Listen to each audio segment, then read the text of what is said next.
saxophone effect. A false fingering.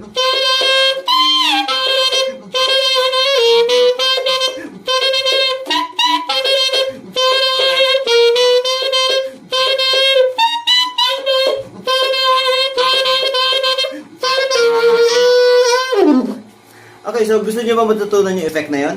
That is called false fingering, no? So, naka-A ka, tapos pipindutin mo itong tatlo ito. So, magka-create siya ng ganong effect.